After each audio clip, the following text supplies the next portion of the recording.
Champions, celebrities, and complete strangers all have a different definition of grit. I think grit is just the ability to get hard things done. Being able to give my best. It's causing blisters on your soul, you know? Why is grit so personal? Having a purpose, feeling utility. Find hope within ourselves. I met people grinding on the global stage, as well as those grinding in their everyday life.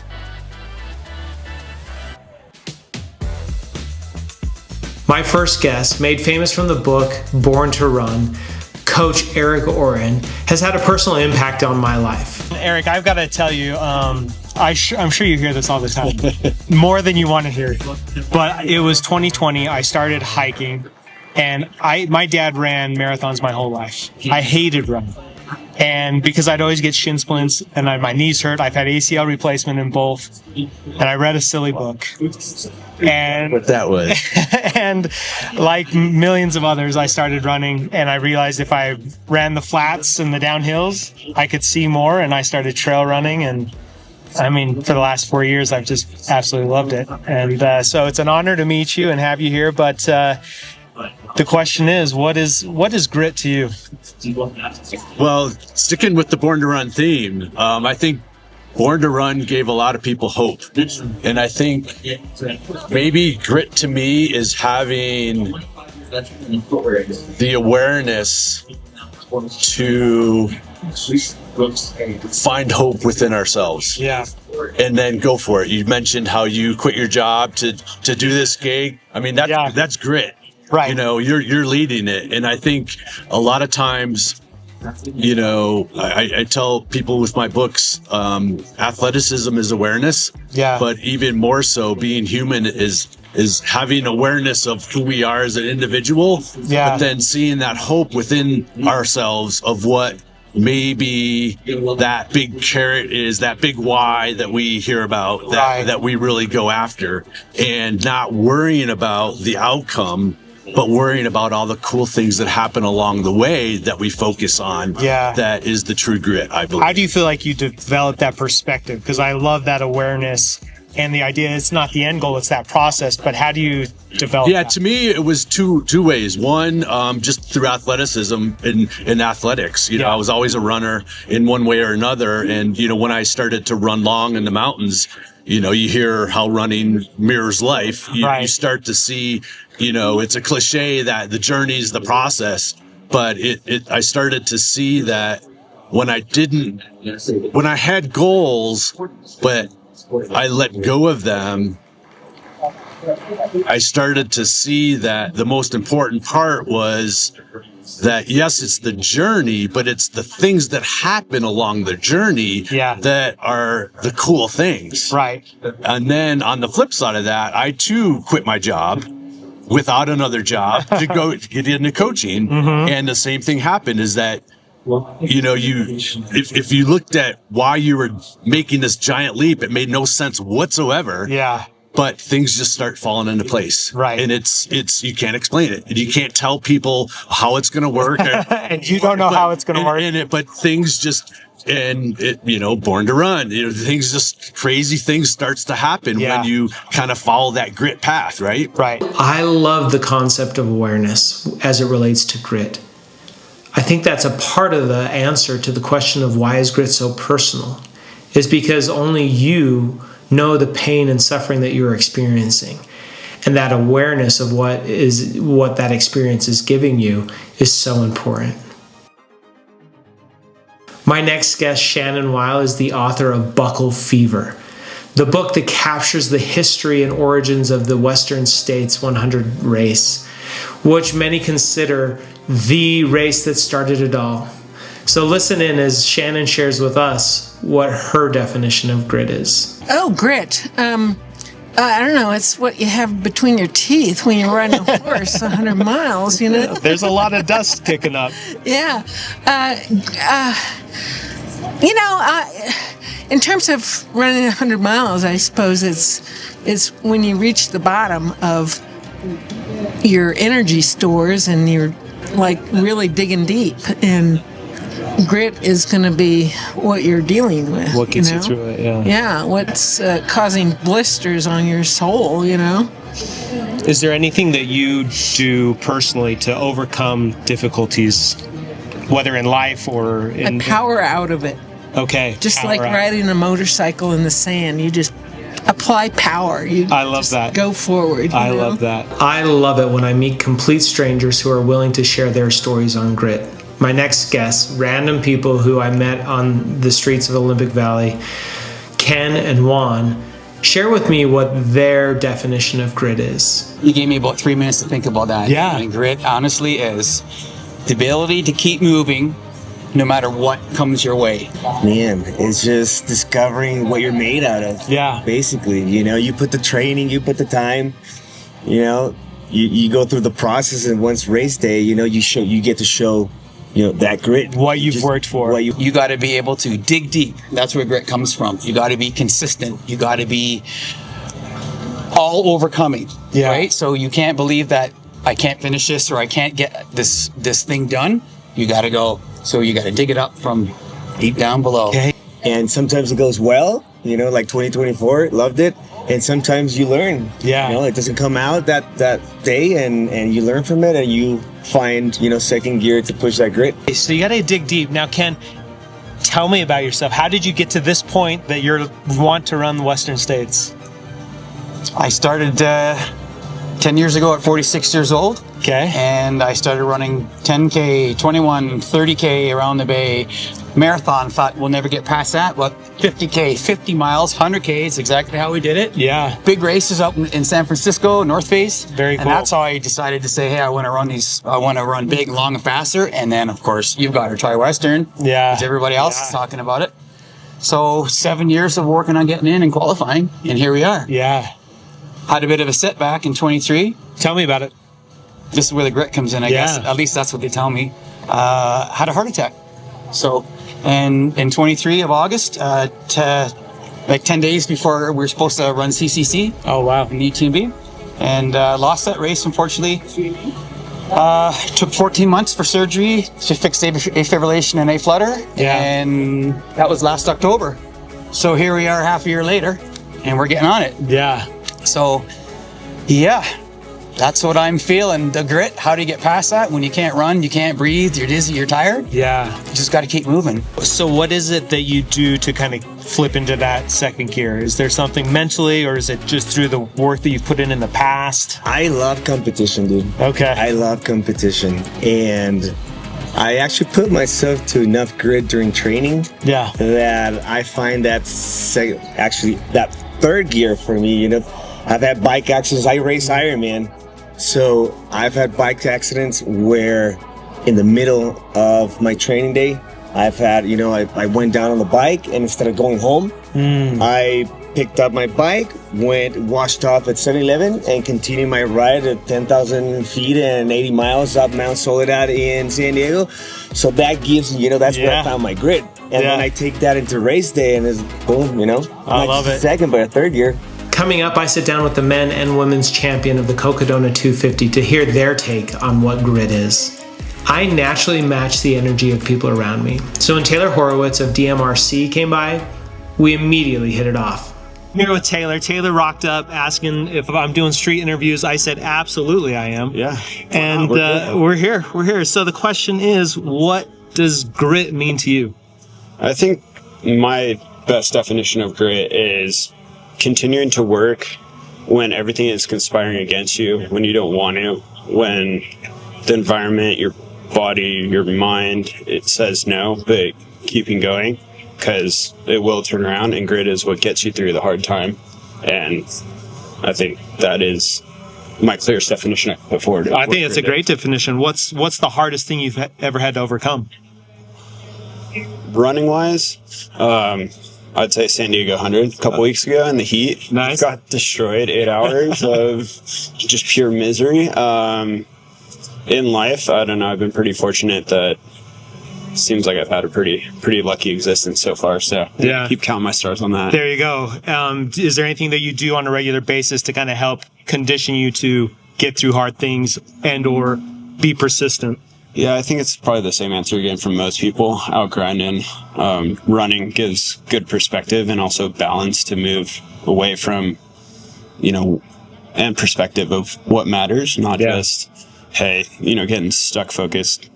Work is end all be all, running's not end all be all, but the balance of all of it, I think, provides the perspective to have that grit in different situations and not just being isolated within a certain perspective or viewpoint. I love it. Well, Taylor, hey man, I appreciate it. This is awesome. Absolutely. Thank you. Winning a race at any distance is impressive.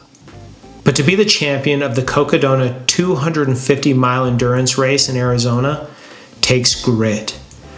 I was fortunate to sit down with Rachel Entrekin and Dan Green, the winners of this year's race, to get their take on what grit is. This is take 2. James Julian with the Mean Grit podcast, and I am here with Rachel Entrekin, winner of the 2025 Cocodona 250. I mean, that's so impressive. Thanks. And you're here out and about in Tahoe. What brings you here for the race? You're not running Western. I'm not running, sadly. I would like to run everything all the time. No, I'm just here. My partner and I met at this race last year. Oh, cool. And I paced him like off the cuff. Never met him before. Oh, okay. So I wanted to come back because that's just kind of nice to kind of reminisce on that. And then to obviously support all the runners. I volunteered at Forest Hill last year until Kevin showed up. And that was super fun. So I'd like to do that again, I think. Yeah. Just volunteer somewhere. That's so cool. Yeah, it's a fun environment. I cut a ton of watermelon. So there you go. That's awesome. There you go. So not only winning races, but volunteering at them. I think it's important to do absolutely. So I first met you. We didn't meet, but I was filming as you were running down the hill into Queen Creek at the Cocodona 250, and it was just miserable. And I think that was kind of the beginning of misery. Misery is subjective. And it's all relative. I had a great time. But the question is, what does grit mean to you? Yeah, I think grit is just the ability to get hard things done in whatever capacity you can get them done in. Yeah. Yeah. I mean, it doesn't have to be pretty, but. And then as I was watching the live stream, you came through Whiskey Row, and it was just like, I'm good, I'm happy. Yeah. Where does that come from? That joy and positivity as you're doing hard things? Yeah, I mean, I think a lot of it is just practice. I've been racing now since like 2010. I've been doing ultra since 2013. And I don't know, I've been miserable in races, and you know, it doesn't do anything for you. Right. To just be like tired and bummed all the time and like think and like ruminate on things that suck. So I think it's a little bit better to like think about like, oh, like this is super like fun and like I want to be here. So and I did do quite a bit of like mental practice going into Cocodona because I had a low point last year and I did not want that to happen again. And so I did kind of practice like what's it like to get yourself out of a bonk and like what's it like to pull yourself out of that negative headspace. Was there anything specific that helped you kind of flip that switch? Food. Yep, food is the big thing. Fortunately, I've never bonked a ton. And so I discovered like, well, what do I need in order to get myself out of that? Because typically if I start to get weepy and I start to ask, well, where is the aid station? Or even think like, where is the aid station? It means that I'm bonking. So recognizing what the signs were and then how to remedy them has been really helpful. Awesome. And then too, like I said, last year, I finished the race with a really bad attitude and I did not want that to happen again. So sheer determination. There you go. I love it. And I think that's what grit is. And final question, whether you like it or not, you are an inspiration to young girls and women all over the world, and I've got 3 daughters who are just kind of figuring out life. And what advice would you give to them? Well, I'll just use my usual answer, which is say yes to the adventures. Okay. Someone at one point, we were talking about like, I think it was New Year's resolutions or something. And one year my resolution was to say no more often because I am very much a people pleaser and that isn't always serving of and me. Takes time. It does take time and energy, and like sometimes I don't even want to do the thing, but I just want to make that person happy, so I'd say no or yes or whatever. So I chose to say no, and then the next year I chose to say yes. That's awesome. To more things. And somebody in the follow-up question to that was like, well, what year is this year? And I said, well, I think it's a yes year. Awesome. And I like the idea of it being more of a yes year than a no year. Okay, well, there it is. From Rachel Entrekin. It's a yes Say year. yes to an adventure. Thank you so much. I really appreciate it. Pleasure. Coming up, I sit down with the king of consistency, Hellah Sidibe, who has been running every day for more than 8 years. I'm here with Dan Green, the Cocodona 250 champion this last year, and Victor Moreau. How are you? Good. Tell me about yourself. Victor from France, work for Salomon, helping out the athletes here in Olympic Valley for this Western States Week. Yep. Love it. So I've told these guys 3 minutes. So the question is, what is grit? Dan, let's start with you. I think grit could be a lot of different things for everybody. For me personally, which is not probably everybody, it's not worrying about things too much. Having a purpose, feeling utility. You find something that you feel purpose in, and I think that's the thing you can show grit in. And it may be running, it may be something else, it may be work, it may be who knows what. So I think if you have a purpose that you feel utility in, then you can find what grit would be, and that's kind of just doing the things you want to do. I don't think you should be hurting yourself. I don't think you should be feeling terrible all the time. I don't think that's grit. I think if it comes to you, it comes to you, and you'll find the thing that it comes to you in. I love that. So maybe purpose drives persistence. That's much better said. I love it. Victor, what about you? Yeah, honestly, I was thinking when you were asking the question how I could translate it in French, and I don't really find it. So to me, grit seems to be like quite a, I don't know, English, American concept, but as I would see it like as will, like having a strong will to do something. So I guess that like rejoins what Dan was saying about like purpose. I'd say, having a strong will to do something, not necessarily like hurt yourself and stuff, but doing things good to achieve something great. And finally, my last guest, someone who has such a positive take on grit and consistency. Hellah Sidibe has run every day for over 8 years. And he does it because he loves it. And he gives himself the freedom to stop at any time. And because of that, he keeps going. You've been running every day since May 15th, Correct. 2017. Correct. That is amazing. Thank you so much. Appreciate it. Thank you. And I know you hear this all the time. You're inspiring. You represent so many things. But today I want to ask you about grit. Yes. What does grit mean to you? I think grit means different. It's a different thing for everybody. To me personally, grit means to me being able to give my best every day, no matter the circumstances, and also knowing that my best is different every day. So today's best is going to be different than tomorrow's best, and that can be in a lot of factors. One factor could be the fact that my body has a little more energy today. It might not tomorrow, but I can't be mad at tomorrow because that's what I have right now.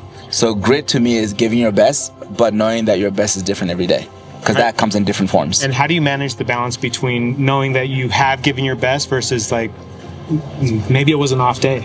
Yeah, so an off day, that's your best that day too. Sure. So it's not, we shouldn't even call it an off day. Okay. Because that's what your body's able to give you that day. Yeah. Even though you know mentally you want more, you're trying to push, but it's not going. But that's the limit that your body is dealing with at that point. Yeah. So the balance is knowing the fact that I know, when you're honest with yourself, you're trying. Right. You're not just like, okay, I'm just going to do the bare minimum, but you're trying.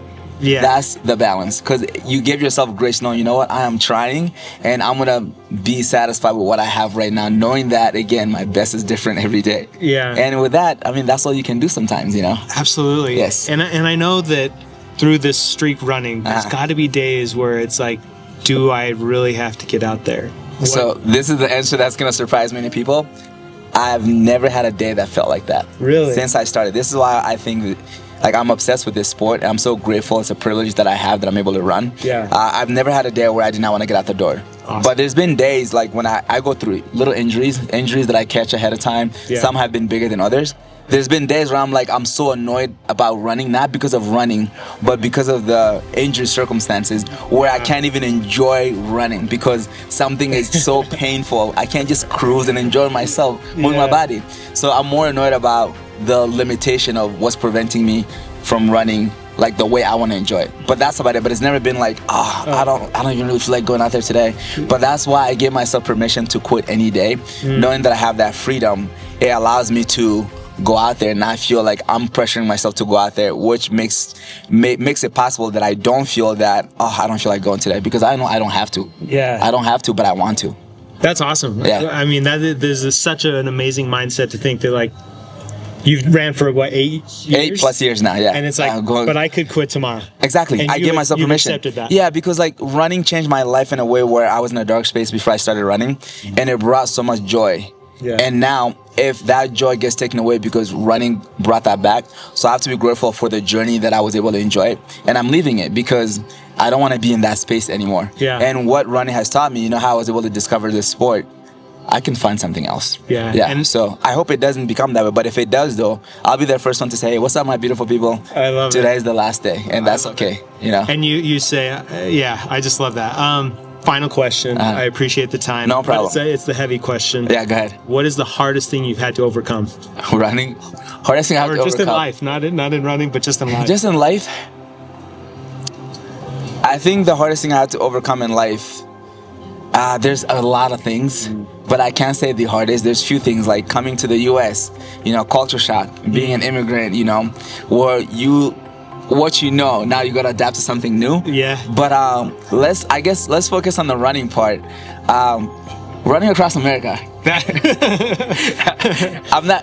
respect the 100-mile race, and I think it's so hard. Yeah. But I never felt afraid of a 100-mile distance. After running Not across because I think I'm going to win it or anything, but what I went through running across America, LA to New York City, and I had to repeat it consecutively for 84 days, and going through altitude, running on terrains I've never run throughout the run streak to that point, and going through injuries, like you can see my flesh through blisters, swollen ankles, and almost my Achilles felt like it was going to rupture at one point when I was a week out from finishing. Wow.